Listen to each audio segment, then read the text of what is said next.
하나님 아버지,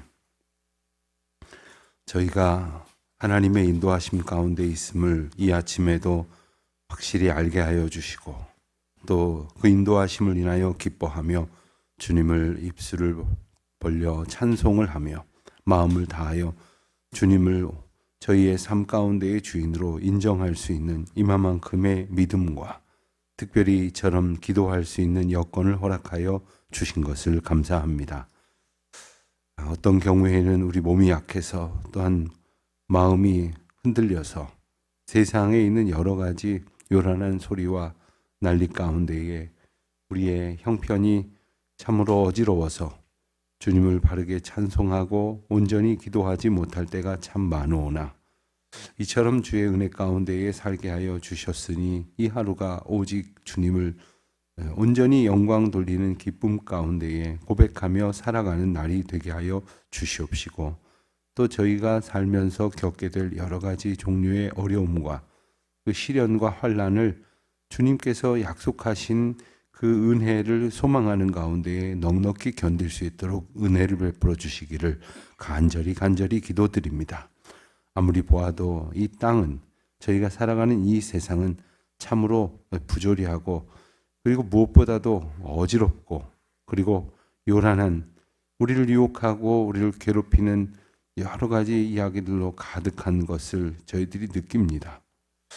저희에게 믿음을 주셨기에 믿음을 의지하며 살 수 있었지만, 그리하지 못할 때에 겪었던 그 많은 영적인 혼란을 저희들이 기억하건대 주님, 저희들을 불쌍히 여겨 주시사 오늘도 온전히 믿음 안에 살아가는 저희들이 되게 하여 주시옵소서.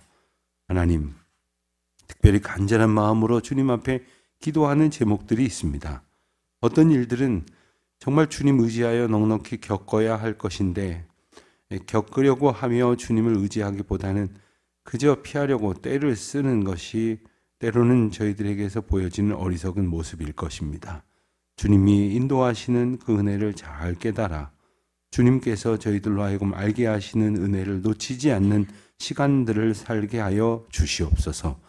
하나님, 저희들이 바라고 구하는 것 가운데에 주님께서 저희의 마음을 기도하는 중에 이미 고쳐 가시는 줄 알고 감사를 드립니다.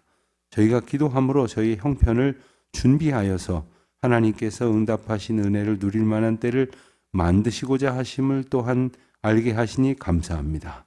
주님의 뜻을 헤아리는 기쁨, 그리고 그 뜻을 살아가는 감격으로 충만케 하여 주시옵소서.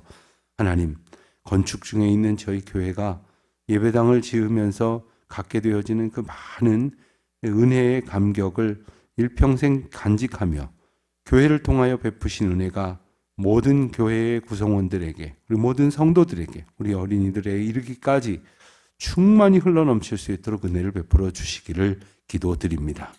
하나님, 우리 성도들 가운데에 정말 교회의 건축을 바라보면서 간절히 기도하고 주님께서 주시는 은혜를 사모하며 그 날을 소망하며 기도하는 모든 간구를 주님께서 긍휼히 여겨 주시옵시고, 그 모든 기도 가운데 우리 주님은 영광을 받으시고 저희에게는 다함이 없는 은혜를 허락하여 주시기를 기도드립니다. 하나님, 날씨가 이제 점점 쌀쌀해져가는 겨울을 맞을 것입니다. 겨울을 준비하듯 저희의 영혼도 하나님 앞에 온전히 주님이 인도하시는 대로 순종하여 주님의 날에 아름다운 거룩한 역사를 볼 수 있도록 준비하는 날들이 되게 하여 주시옵소서. 오늘도 우리 성도들이 걷는 모든 믿음의 길마다 함께 하시고, 드리는 간구마다 주님 영광을 받으시고, 또한 나누는 사귐마다 하나님께서 함께 하여 주셔서 성도의 사귐이 주님께 기쁨이 되는 아름다운 역사가 풍성히 넘쳐나게 하여 주시옵소서.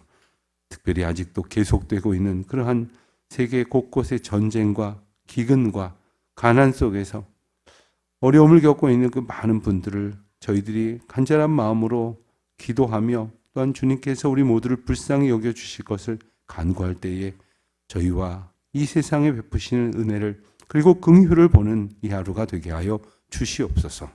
오늘도 하나님의 말씀 앞에서 저희들이 보게 하시는 은혜를 누리는 기쁨으로 충만케 하옵소서. 예수님의 이름으로 기도드립니다.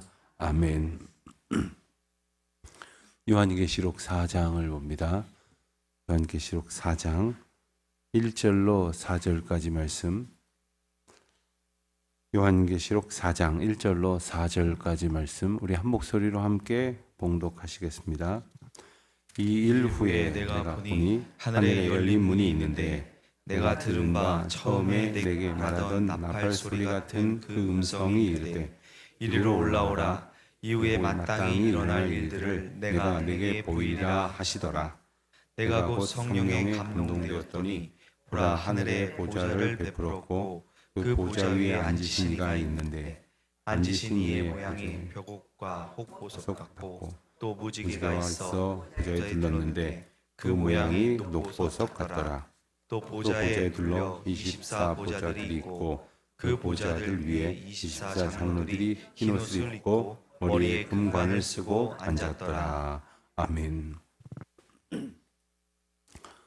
요한계시록의 그 구조를 잠깐 살펴보면서 요한계시록 전체의 얼개를 우리가 한번 그려보면 좋겠습니다.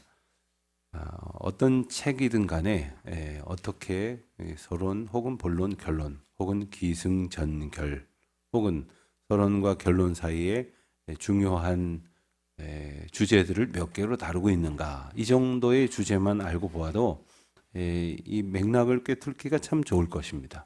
계시록도 마찬가지입니다.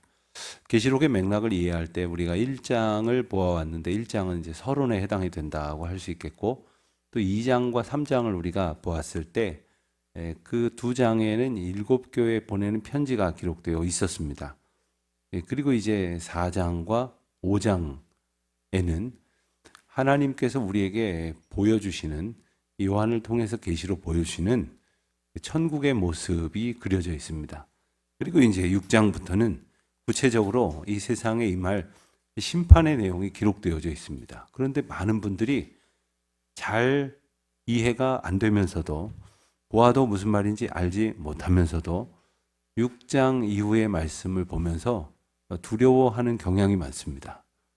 무슨 뜻인지도 모르지만 굉장히 무서운 듯한 표현도 많이 들어있고, 그리고 당장 세상이 다 정말 결단날 것 같은 그러한 느낌을 갖게 하는 표현들이 계속해서 나오다 보니까 두려움에 사로잡히게 되는데, 이 하나님께서 그 심판과 구원을 약속하셨을 때 그 심판의 모습을 보면서 우리가 떨 필요가 없는 것은 하나님의 구원의 약속을 얻은 자로 우리가 살고 있기 때문입니다. 그리고 그 약속의 그 구원을 살기 위해서는 어떠한 소망을 우리 마음 가운데 품어야 되냐면 바로 하나님께서 우리에게 허락하실 하나님의 나라에 대한 소망을 품어야 됩니다. 하나님의 나라가 어떤 것이냐, 특별히 예수님께서는 오셔서 여러 가지 비유를 통해서 하나님 나라의 어떤 특징, 하나님 나라가 가지고 있는 의미들을 말씀을 하셨습니다. 근데 오늘 본문을 비롯한 이제 4장과 5장의 말씀에서는 이제 사도 요한을 통해서 보여주신 하늘나라의 모습을 가능한 한 대로 묘사하고, 그리고 그것을 통해서 하늘나라의 모습을 그려봄으로써 그 하나님의 우리를 향하신 가시적인 은혜, 그리고 우리를 향하여 분명히 더 마음에 새길 수 있도록 허락하시는 그 이미지들을 듣도록 하십니다. 우리가 이것을 보는 것이 사실은 한계가 있습니다. 왜냐하면 우리의 표현력에 문제가 있기 때문에 그렇습니다. 사도 바울 그리고 모든 선지자들이 하나님께서 주신 말씀을 많은 성경에 기록을 했지만 사실 그럴로 옮기기에 너무나 그 한계를 느낀다는 고백들을 누누이 해왔습니다. 오늘 본문에도 마찬가지로 사도 요한이 본 천국의 모습이 어떻게 설명이 되겠습니까? 여러분들 가령 어디서 무엇을 보고 와서 그것을 보지 못한 사람들한테 설명을 할 때 어떻게 설명을 다 하실 수가 있겠습니까? 우리가 특별히 우리말에는 이 색깔이라든가 어떤 그 맛에 대한 거라든가 이런 표현이 굉장히 발달되어 있다고 해요. 그런데 그것으로도 우리가 어떻게 다 우리가 느끼는 것을 다 설명할 수 있겠습니까? 그렇기 때문에 이 사도 요한의 설명을 통해서 보여지는 이 천국의 모습이 그와 같은 한계를 가지고 있다는 것을 먼저 우리가 좀 이해를 하고 볼 필요가 있겠습니다. 특별히 1절 말씀을 보면 이 일 후에 이렇게 시작을 하는데 이 일은 앞선 일들, 즉 1장부터 이제 3장까지의 내용이 나와 있는 그것을 본 환상, 그 환상을 본 일입니다. 그리고 그 환상을 본 것은 3장까지 이렇게 쭉 설명을 했었지요. 그 환상을 본 뒤에 또 보니까 하늘에 문이 열려 있다고 했습니다. 하늘에 열린 문이 있다고 했습니다. 여러분, 사실 하늘에 문이 열려 있다라는 말만으로도 은혜가 되지 않습니까? 네? 하늘에 문이 열려 있다. 여러분, 어딜 갔는데 문이 닫혀 있다면 어떻습니까? 얼마나 실망스럽습니까? 제가 가끔 잘 가는 도서관이 있는데 월요일마다 문을 닫아요. 이렇게 격주로. 그런데 제가 번번이 그것을 이렇게 가서 오늘 월요일이구나 하는데, 월요일이 시간이 주로 나니까 가끔 가다가 또 문이 닫혀 있으면 얼마나 아쉽습니까? 먼 길을 갔는데. 천국을 바라보는데 천국 문이 닫혀 있다라는 것과 천국을 하나님께서 보게 하셨는데 활짝 열려 있다라는 것, 차원이 다른 문제입니다. 그리고 그 문 안으로 보이는 그 모습들이 얼마나 하나님의 은혜 가운데 기쁘고 감격스러운가. 원래 하늘의 문은 닫혀 있던 것입니다. 죄 때문에 들어갈 수 없는 인생들이 들어갈 수 없는 까닭에 닫혀 있었지만 그리스도의 이름과 능력만이 그 문을 여시고, 그리고 예수님께서 십자가에서 하늘 보좌에 앉으심을 보고 그 휘장이 찢어지는 것처럼 그 모든 막혀졌던 담이 허물어지고, 그리고 가려졌던 휘장이 찢어지며, 그리고 닫혀졌던 문이 열리게 되었다는 거죠. 자, 어떻게 보았는가 좀 더 구체적으로 보자면, 우선 그 전제를 보면 2절에 보는 대로 내가 곧 성령에 감동되었더니 성령의 감동을 따라 보았다는 겁니다. 요한도 보았으니 나도 봐야겠다. 그러고서는 막 하루 종일 눈을 뜨고 돌아다녀 본들. 눈에 보이는 게 아니면 영의 눈으로 봐야 되겠구나. 그리고 눈을 감고 아무리 생각을 해봐도 보이는 것은 없으며, 또한 보인다 하더라도 그것은 하나님께서 보여주신 것이 아니라 자기가 보고 싶은 것, 그리고 느끼고 생각하고 싶은 것들 떠올려 놓고 봤다고 주장하는 억지에 불과할 것입니다. 그러니까 성령께서 보여주시는 은혜가 있어야 합니다. 천국의 모습뿐만이 아닙니다. 우리가 살아가면서 하나님께서 인도하시는 길과 하나님께서 인도하심으로 인하여 우리에게 예비하신 은혜를 보아야 합니다. 그걸 사모해야 합니다. 그려야 합니다. 그것을 추구해야 합니다. 그러려면 성령께서 우리 마음을 감동시켜 주셔서 그 그림을 볼 수 있어야 하는 것이죠. 하나님께서 구체적으로 우리에게 그것을 보여주시기 위해서 우리가 보아도 볼 줄 모르니까 하나님께서 말씀을 주신 겁니다. 예컨대 우리 교회 예배당 짓고 있는데 여러분들 그 모양이 어떨 것인지를 다 잘 모르시겠죠. 그렇기 때문에 홈페이지에다가 조감도를 그려둔 겁니다. 그리고 그것만 가지고도 다 잘 모르시겠죠. 그래서 설계도가 있는 겁니다.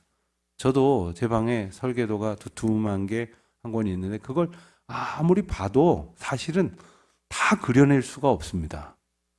며칠 전에 이제 그 예배당 바닥면에 이제 우리 장로님들과 함께 가서 실제로 어떻게 되어가고 있는지를 면밀히 이렇게 보고 왔는데, 그걸 보니까 그 설계도의 그림이 이렇게 된다는 소리였구나. 조금 더 자세하게 알아간다는 거예요. 마찬가지입니다. 우리가 천국에 소망을 두고 살아가지만 천국을 사실 너무 몰라요. 모르면 무슨 문제가 생기냐면 이상한 소리를 하면 혹 해버린다는 거예요. 그러니 천국이 어떻다 이래가면서 미혹하는 것에 넘어가는 일들이 얼마나 많은지 모릅니다. 제가 어렸을 적에 저기 그 명일동에 어느 고등학교 운동장에서 큰 집회가 있었어요. 그때 당시에 유명한 펄시 꼴레라고 하는 그런 그 미국과 라틴 쪽에서 유명한 어떤 그 영성 운동가라고 해야 될까요? 그분이 내가 본 천국이다라는 책을 썼는데 한국에서 이게 엄청나게 팔렸어요. 예상도 안 했는데 엄청나게 팔리니까 그분을 초청해서 집회를 했는데, 그때 참 대단하다고 생각이 들었는데 나중에 신학생이 돼서 그 책을 보니까 미안하지만 순엉터리예요. 순엉터리예요. 근데 그때 얼마나 많은 사람들이 거기에 아주 그냥 매료가 됐는지 몰라요. 얼마나 많은 사람들이 근거도 없이 내가 봤다 그러고선 써 내려가는 거에 대해서 와. 그런데 어떻게 보면 성경보다 더 자세하게 써놨거든요. 성경 안 읽고 그거 읽는단 말이에요. 이 천국이 그럴 거라고 생각한다는 거예요. 이 성경 똑바로 알아야 되는 이유가 여기 있는 겁니다. 그리고 억지로 풀면 안 되는데 막 억지로 갖다 붙여요. 오늘 말씀도 보면 그럴까 봐서 아마 짧게 본문을 잡은 것 같아요. 아주 중요한 본문이기 때문에 그렇습니다. 그 성령의 감동으로 보게 된 것의 구체적인 내용을 보면 1절에 보는 대로 하늘 문이 열린 것을 보았고요. 그리고 소리가 들렸다고 했습니다. 소리, 나팔 소리 같은 그 음성이 이르되, 나팔 소리가 아니에요. 나팔 소리 같은 그 음성이 들렸다고 했습니다. 그리고 마찬가지로 말씀드린 것처럼 성령이 감동되어 보게 되었는데, 그 본 내용들이 이제 2절에 보는 대로 하늘의 보좌를 베풀었고 그 보좌에 앉으신 이가 있었다 했습니다. 하늘의 보좌, 이 보좌라는 말은 말 그대로 권세자의 자리입니다. 가장 높은 사람의 자리입니다. 왕이 앉는 자리이죠. 그런데 그 아주 우리가 생각하는 보좌는 아주 그냥 안락하고 크고 널찍한 그런 그 모양만 생각하지만 그 영적 권위를 가진 그 보좌가 있는데 그 보좌에 앉으신 이가 있다고 했습니다. 이 보좌라고 하는 단어는 특별히 계시록에서 참 중요하게 다뤄집니다. 사실 3장 21절 말씀을 보면 그 7교회의 환상의 제일 마지막 부분에 뭐라고 말씀을 하셨냐면, 이기는 그에게는 내가 내 보좌에 함께 앉게 하여 주기를, 내가 이기고 아버지 보좌에 함께 앉은 것과 같이 하리라 고 말씀을 하시면서 7교회에 보낸 편지의 마지막 환상의 내용은 바로 보좌예요. 보좌. 그런데 그 보좌가 어떤 보좌냐? 바로 하늘의 보좌, 하나님의 통치와 하나님의 임재를 나타내는 그 보좌에 대해서 언급을 하고 있죠. 요한계시록 4장과 5장에서만 17번이나 언급이 됩니다. 그리고 요한계시록 6장 이하에서 21번이 추가로 언급이 되면서 보좌가 계속 강조가 되고 있어요. 그 말은 뭐냐면 왕위가 강조되는 겁니다. 왕권이 강조되는 겁니다. 세상을 다스리고 세상을 구원하실 왕의 그 권세를 강조하는 거죠. 그래서 심판의 출발점도 하늘 보좌인 거고 구원의 시작점도 바로 하늘 보좌인 겁니다. 우리를 구원하실 분이 하늘 보좌에 앉으신 분이다. 그런데 3절에 보면 앉으신 이의 모양이 이렇다라고 소개를 하는데, 벽옥, 홍보석, 그리고 무지개가 보좌를 둘렀는데 그 모양이 녹보석 같다고 했습니다. 벽옥, 홍보석, 녹보석, 이게 어떤 것일까요? 이것에 성경에 나오는 많은 보석들은 사실 요즘 보석을 아무리 좋아하신 분들이라고 해도 별 관심이 없대요. 왜 그러냐면 이것보다 더 빛나고 비싸 보이는 보석이 많이 나와 있기 때문이죠. 그리고 잘 다듬어서 번쩍거리는 것들로 우리 눈을 사로잡는 것들이 많이 나와 있기 때문이죠. 그런데 성경이 이런 여러 가지 보석들을 가지고 이야기한 것은 당시에 그들이 듣거나 보거나 했을 때 알 수 있는 가장 귀한 것, 가장 화려한 것, 가장 아름다운 것을 묘사하는 단어가 바로 이것이었기 때문에 그렇습니다. 특별히 구약에 보면 제사장이 입고 그 흉배를 두르게 되는데 그 흉배에 12개의 보석들이 이렇게 박혀 있다고 했어요. 그 12개의 보석들은 당대의 가장 귀한 보석들을 구에다가 이렇게 박아 놓은 거죠. 그것도 뭐 때문입니까? 그럼 제가 여러분 예배당 인도할 때 가운 입고 갈 때 여기다가 뭐 금붙이, 은붙이 주렁주렁 달고 가야 그게 권세가 있는 겁니까? 사람들이 그렇게 보여지는 것이 아니면 귀한 줄 몰랐기 때문이에요. 그것이 얼마나 의미 있는 것인지를 발견하지 못하니까 의미 있다고 생각되는 것들을 붙여서라도 그 의미를 알게 하기 위했던 거죠.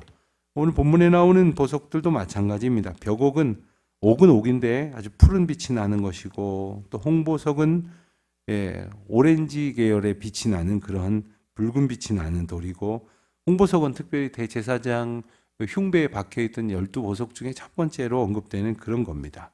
뭐 녹보석 뭐 이런 것도 다 비슷한 의미인데, 그런데 가만히 보면 앉으신 이의 모양이 이러이러하더라 하는 말은 형태를 말하는 것이라기보다는 본 것에 대한 전반적인 묘사를 하는 거예요. 그래서 하나님이 이 광물 덩어리, 그 보석 덩어리처럼 생겼다는 것이 아니라 그렇게 빛나 보인다라는 거예요. 사실 하나님은 영이시기 때문에 형상에 갇히시지를 않습니다. 하나님의 형상이라고 하는 것은 그 쉐이프, 그 모양, 그 어떤 형태를 말하는 것이 아니라 어떻게 보이느냐를 말하는 거예요.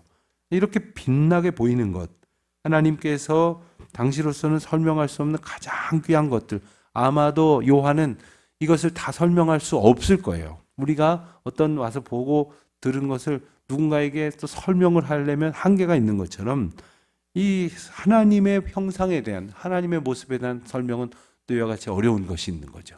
여러분들이 때로는 하나님의 은혜를 받았습니다. 어떤 은혜인데 좀 이야기 좀 해보시오. 설명을 다 할 수가 없어요. 하나님이 내게 주신 평안은 말이야. 말로 다 할 수가 없어. 좌우지간 이걸 다 말로 설명을 할 수가 없어. 그 기쁨, 그걸 내가 어떻게 다 표현을 하겠어. 하나님께서 우리에게 주시는 것은 사실 우리의 우둔한 필설로 형언할 수가 없는 거죠.